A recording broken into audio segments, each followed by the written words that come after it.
සුබ දවසක් කියලා ඔයාලව සාදරයෙන් පිළිගන්නවා Madoo Sweet Home YouTube channel එකට.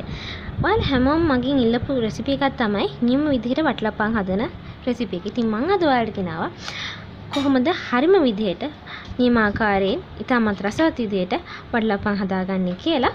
ඉතින් ඔයාලට පුළුවන් මෙන්න මේ වගේ සිදුරු තියෙන වටලප්පමක් හදන්න. ඉතින් අපි බලමු අද අපි කොහොමද මේ වටලප්පම හදාගන්නේ කියලා. ඉතින් ඔයාලා තාමත් මාත් එක්ක එකතු වෙන්නේ නැත්නම් දැන්ම පහළ තියෙන subscribe button එක click කරලා ඊළඟම තියෙන bell icon එක press කරලා අදම අපිත් එක්ක එකතු වෙන්න. ඉතින් මේ සඳහාම අපි අද අරන් තියෙනවා කිතුල් හකුරු ග්‍රෑම් 250යි, උකු පොල් කිරි මිලිලීටර් 250යි. ඔයාලට පුළුවන් මේ සඳහා අර ටින් කළ උකු පොල් කිරි පාවිච්චි කරන්න. හැබැයි මේකට පොල් කිරි විතරක් දාන්න. fresh milk එහෙම නැත්නම් එළ කිරි මේකට භාවිතා කරන්නේ නැහැ. මොකද අපි හදන්නේ වටලප්පම් නිසා. වගේම වැන්ලා තිය හැන්දා බිත්තර 5ක් සාදික ස්වල්පයක් සරස ගන්න මම අරන් තියනවා මෙතන මුද්ද රස් 50 නැත්නම් වියලි මිදි ස්වල්පයක්. ඔයාලට පුළුවන් කජු උනත් මේ සඳහා භාවිතා කරන්න. මම මෙතන සුවඳ කුඩු තේ හැන්දක් අරන් තියනවා. මේකට මම භාවිතා කරේ එනසල් කරාඹු නැටි ඒ වගේම කුරුඳු පොතු කෑල්ලක්. ඉතින් මුලින්ම අපි කරගන්න ඕන අපේ මේ හකුරු අරගෙන හොඳින් මේ වගේ ඉලකින් මේක ග්‍රේට් කරගන්න ඕන.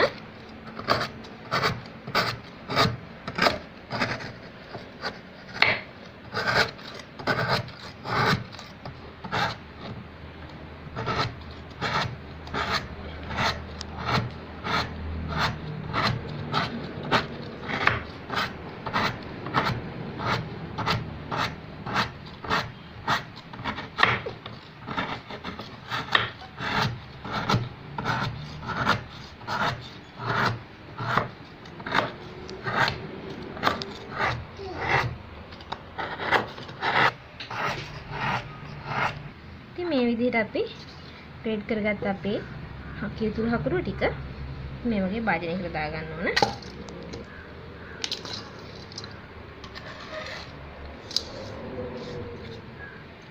ඊළඟට අපි කරන්න ඕන අපේ මේ පොල් කිරි ටික අරගෙන මේ භාජනයට දාලා ඔයාලට පේනද මම අරගත්ත කිරි ගොඩක් මොකුයි. අපේ මේ කිරි වල උපු ගතිය වැඩි වෙන තරමට තමයි අපේ මේ වටලප්පම් එකේ රස වැඩි වෙන්නේ. ඒ වගේම වටලප්පම් එක හොඳින් සෙට් වෙන්නේ. දැන් අපි මේ ටික හොඳින් දිය කරගන්න ඕන. ඉතින් අපේ හකුරු ටික හොඳින් දිය වෙනකම් මේ විදිහට හැඳිනක අපි මේ හකුරු ටික පොල් කිරි වල දිය කරගන්න ඕන.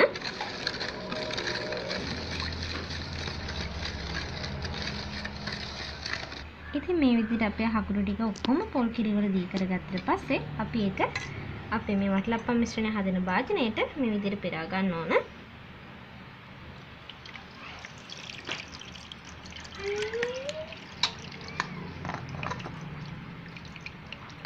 ඉතින් ඊළඟට අපි අපේ බිත්තර එකින් එකට කඩාගෙන මේ භාජනයකට දා ගන්න ඕන.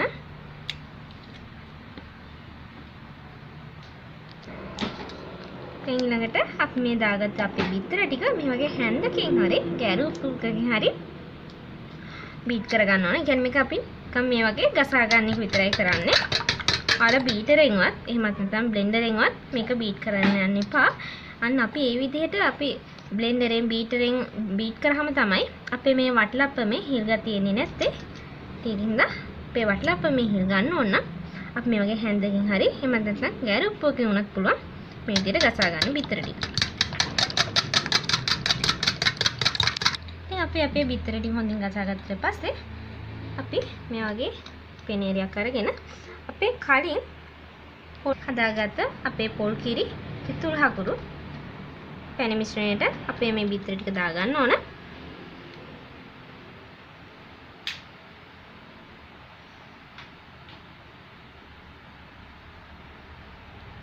ඉතින් ඔයාලා දන්නවා ඇති සමහර අය කියනවා වටලප්පම් කන්න බෑ පිලි ගඳයි පිලි රසයි කියලා. ඒක එන්නේ ඇත්තරම බිත්තරේ කහමදේ ගාව තියෙන තාමත් අර සුදු පාටට තියෙන චූටි කොටසෙන් තමයි මේ පිලි ගඳ එහෙම නැත්නම් පිලි රසය උමාලේ ඒව එන්නේ. ඉතින් අපි මේ විදිහට පෙරුවාම අපේ චූටි කොටස ඉවත් වෙනවා.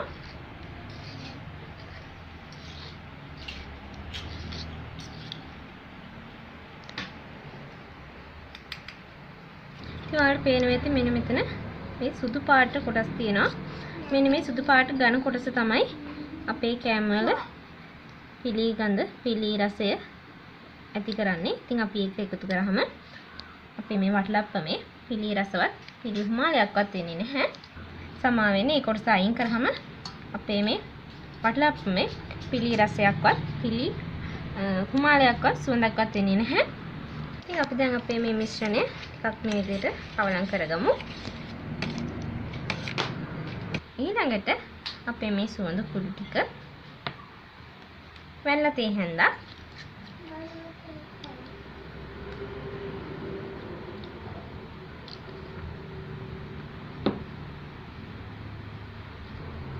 සාදිකා ස්වල්පයක් දාගන්න ඕන.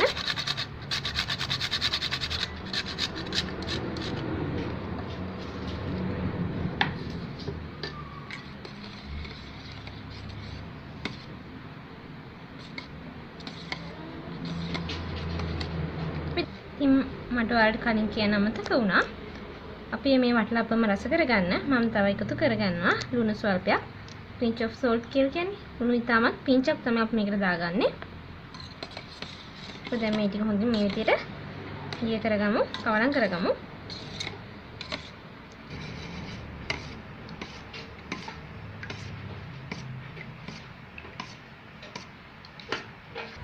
ඊළඟට මේ වටලප්පම් හදාගන්න භාජනය අරගෙන ඔයාලට පුළුවන් මේ සඳහා ඔයාලා කැමති හැඩයක කැමති ප්‍රමාණයක භාජනයක් භාවිතා කරන්න.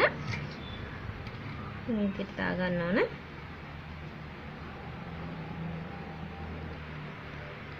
ඉතින් ඔයාලා මේක මේ භාජනයට දාගන්නකොට ඔයාලා මේකේ උඩටම දාන්න එපා. මොකද අපි මේ තියෙන ප්‍රමාණයට වඩා මේක ටිකක් වැඩි වෙනවා. ඔයාලා දන්නවා වටලප්පම් වල හිල් ගහ තියෙනවා කියන්නේ මේක ඇතුලේ ඉඩ තියෙනවා. එතකොට ඉඩ තියෙන මේක දැන් මේක ලොකු වෙන්න ඕන නම් අපි මේක ඉඩ සහිතව දාගන්න ඕන. ඉතින් ඒක නිසා මේ වගේ අඟලක් විතර ඉඩ ප්‍රමාණයක් තියලා ඉවරලා ඔයාලා මේක දාගන්න. ඊළඟට ඔයාලට පුළුවන් මම අද කරන්නේ ස්ටීම් කරන එක. ඉතින් ඔයාලට පුළුවන් මේක oven එකේ වුණත් හදාගන්න. ඉතින් අපි ඒක සඳහා oven එකේ හැදුවත් ස්ටීම් කරත් අපි කරන්න ඕන මේක මුලින්ම මේ වගේ ලන්ච් ෂීට් එකක් හරි. නැත්නම් ඔයාලට පුළුවන් මේක ඇලුමිනියම් ෆෝයිල් එකක වුණත් මේක උඩ වහගන්න. මේ විදිහට අපි මේක හොඳින් ආවරණය කරගන්න ඕන. ඊළඟට අපිට කරන් තියෙන මේක ස්ටීම් කරගන්න එක. ඉතින් ඔයාලා ස්ටීම් කරද්දි ඔයාලා මේක දැන් අපි ස්ටීමරේ තියෙන වතුර ටික හොඳටම රත් වුණාට පස්සේ තමයි මේක තියන්න ඕනේ. එහෙම නැත්නම් අපි මේක ස්ටීමරේ උඩින් තිබ්බට පස්සේ අපි ලිප ඕන් කරන්න එපා. එහෙම වුණොත් මේකේ හිල් ගතිය එන්නේ නැහැ. ඒ කියන්නේ මැද තියෙන සිදුරු ගතිය එන්නේ නැහැ. ඉතින් ඔයාලා මේක oven එකේ කරනවා නම් ඔයාලට පුළුවන් මීට වඩා ලොකු තැටියක් අරගෙන කේක් තැටියක් වගේ එකක් අරගෙන අඟලක් විතර උසර වතුර දාගන්න. වතුර දාගෙන ඒක ප්‍රීහීට් වෙන oven එකේ තිබ්බට පස්සේ ඔයාලට පුළුවන් oven එකේ සෙල්සියස් අංශක 200 යටතේ විනාඩි 45ක් 50ක් අතර කාලයක් මේක බේක් කරගන්න පුළුවන්. ඉතින් අපි දැන් ලිපේ මේක ස්ටීම් කරගන්නකොට අපි මේක ස්ටීමරේ තියලා පැය භාගයක් විනාඩි 45ක් වගේ කාලයක් අපි මේක අරින්නේ නැතුව ඔයාලා මේක ස්ටීමරේ දැම්මට පස්සේ කොයිම වෙලාවකවත් පියන අරින්න හදන්න එපා. එහෙම වුණොත් අපේ මේ වටලප්පම් එක හරියට එන්නේ නැහැ. ඉතින් අපි දැන් බලමු කොහොමද ඒක කරගන්නේ කියලා.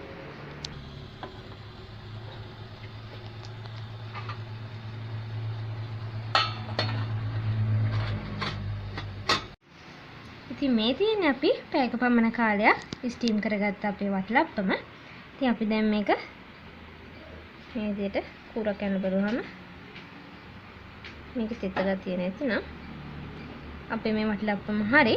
ඉතින් දැන් ඊළඟට අපිට කරන් තියෙන්නේ මේක හොඳින් නිවෙන්න තියලා ෆ්‍රිජ් එකේ අරුම තරමේ පැය දෙකක වගේ කාලයක්වත් ෆ්‍රිජ් එකේ තියලා ගන්න ඕන. ඉතින් අපි බලමු පැය දෙකකට පස්සේ මේක කොහොමද තියෙන්නේ කියලා. ඉතින් මේ තියෙන්නේ අද දවසේ අපි හදාගත්ත අපේ ඉතාමත් රසවත් වටලප්පම්. ඉතින් අද මම මේ හැදුවේ හරිම විදිහට කියන්නේ හකුරු වලින් තමයි අතරම හරිම වටලප්පම් රෙසිපිය තියෙන්නේ. ඉතින් ඔයාලට පේනවා ඇති මම අද කියපු විදිහට හදාගත්තා නම් ඔයාලට මේ විදිහට ඔයාලගේ වටලප්පම් එකක් තමත් ලස්සනට හදාගන්න ඕනේ. ඒ වගේම මේක හරිම රසවත්. ඔයාලට පේනවා ඇති මේක කිසිම කපන්න දෙයක් නැහැ. මේකේ අතරම හිඩස් ඔයාලට පේනවා ඇති මේක හොඳට තියෙනවා. හරියට මීමු දෙක තියෙනවා වගේ. ඉතින් මේ විදිහට කියන්නේ සමහරක් වෙලාවට අපි දැන් වටලප්පම් හදනකොට අපේ වටලප්පම ඇතුලේ සිදුරු හිටින්නේ නැහැ. ඉතින් ඒකට තමයි මම අද ඔයාලට මුලින්දම්ම හරි විදිහට හැමදේම කරන විදිහ කියලා දුන්නේ. ඉතින් ගොඩක් අයට තියෙන ප්‍රශ්නයක් තමයි මේ වටලප්පම් හැදුවට පස්සේ මේ වටලප්පමේ මේ වගේ සිදුරු ගතියක් එන්නේ නැති එක. ඉතින් මම හිතනවා අද වීඩියෝ එකකින් ඔයාලට ඒ ප්‍රශ්නෙට උත්තර හම්බ වෙන්නේ නැති කියලා. මොකද මේ අපි හදාගත්ත වටලප්පමේ සිදුරු තියෙනවා ගොඩක්. ඒ වගේම මේක හරියම මෘදුයි සොෆ්ට් එකකට තියෙනවා. ඉතින් දැන් ඔයාලට පේනවා මේකේ පාට අඩු වගේ තියෙනවා. ඉතින් මේ පාට අඩු ගතිය තියෙන්නේ මම අද හැදුවේ ඔරිජිනල්ම රෙසිපි එක. ඒ කියන්නේ කිතුල් හකුරු වලින් හදන රෙසිපි එක. කිතුල් හකුරු වලින් හදනකොට ඇත්තටම වටලප්පම් වල පාට අඩුයි. ඉතින් ඔයාලට පුළුවන් මේකේ පාට වැඩි කරගන්න ඕන නම් සීනි හකුරු. එහෙම නැත්නම් ඔයාලට පුළුවන් අර උක් හකුරු, සක්කර හකුරු, සක්කර කියලා කියන්නේ ඒව පාවිච්චි කරනවා. ඒ කියන්නේ පාටින් වැඩි හකුරු පාවිච්චි කරාම ඔයාලට පුළුවන් මේකේ අපේ වටලප්පමේ වර්ණය වැඩි කරගන්න. ඉතින් ඒ වගේම ඔයාලට පුළුවන් මේකට තව අපි දැන් වටලප්පම් එක හදන භාජනය තියනනේ. ඒ වගේම ඔයාලා දැකලා ඇති වටලප්පම් වීඩියෝස් වල එහෙම නැත්නම් ෆොටෝස් වල දැකලා තියෙනවා. මේ අපි දැන් මේ වටලප්පමේ උඩින් තද දුමුරු පාටට ඒ කියන්නේ දිස්නෙට තියෙනවා. ඒ වගේම ඒක වටේට පැණි වගේ තියෙනවා. ඉතින් ඔයාලට ඒ වගේ ගන්න ඕන නම් අපි දැන් මේ හදන වටලප්පම හදන භාජනෙට අපි කැරමල් කරපු සීනි ටිකක් දාගන්න ඕන අඩියට. එහෙම කරලා අපේ මේ වටලප්පම් මිශ්‍රණය දාගත්තාට පස්සේ ඊට පස්සේ අපේ මේ වටලප්පම් එක හරි ගියට පස්සේ එන්නේ අන්න ඒ වගේ කියන්නේ උඩින් තද දුමුරු පාට දිස්නෙට ඒ වගේ තමයි හදාගන්න තියෙන්නේ. ඉතින් මම හිතනවා මේ වීඩියෝ එක ඔයාලට ගොඩාක් ප්‍රයෝජනවත් වුණා කියලා. මොකද ගොඩක් අය මගෙන් ඉල්ලලා තිබ්බා හරිම විදිහට වටලප්පම් රෙසිපි එකක් ගේන්නකෝ කියලා. ඉතින් මම ඒ ඉල්ලීමට කරු කිරීමක් විදිහට මම අද මේ රෙසිපි එක ගෙනාවා. ඉතින් ඔයාලත් මේ වටලප්පම් රෙසිපි එක ගෙදරදී හදලා ඔයාලගේ පවුලේ අයත් එක්ක රස විඳින්න. ඒ වගේම ඔයාලා තාමත් මම subscribe කරේ නැත්නම් දැන්ම subscribe කරලා පහළ තියෙන bell icon එකත් click කරලා අදම අපිත් එක්ක join වෙන්න. ඉතින් මේ වගේ තවත් රසවත් වීඩියෝ එකකින් හමු වෙනකම් ඔයාලට සුබම සුබ දවසක්.